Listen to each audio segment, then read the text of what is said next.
বয়স 15 জাতিকা মা বাবার কথা একেবারে মানে না। কেন এরকম হলো?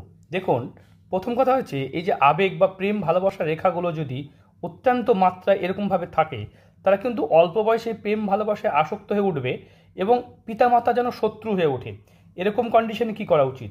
অবশ্যই ভালো জ্যোতিষ দেখানো উচিত। কারণ এরকম দেখবেন যাদের হাতে আয়ুরেখা ছোট, এরকম দেখতে পাবেন ছোট ছোট কাটা কাটা, তারা অন্যের দ্বারা কিন্তু বারবার চিট হয় বা প্রতারিত হয়। এরকম মেয়েরা খুব অল্প বয়সেই দেখা যায় যে বাবা মায়ের বিরুদ্ধে চলে গিয়ে অন্য কোনো বন্ধুত্ব করে বসে এবং সেখানে কিন্তু তারা পালিয়ে বিয়ে করতেও পছন্দ করে, কিন্তু তাদের জীবনকে সুখে হবে? দেখতে পাচ্ছেন এরকম রেখার নিচের দিকে নেমে গেলে নিশ্চিত করে বলা যায় যে এরা কিন্তু যেখানে বিয়ে করুক এদের দাম্পত্য জীবন ঠিক হবে না। কারণ আবেগে এরা ভুল ডিসিশন নেয়, যার ফলে কিন্তু প্রবলেম। শনির ক্ষেত্রে আড়ি রেখা, জীবনে যে কাজই করুক যেখানে করুক এদের কর্ম ঠিক হয় না, তাই এদের কর্মের ত্রুটি থাকে। জীবনে ভুল কর্ম করার ফলে জীবনটা নরক হয়ে ওঠে।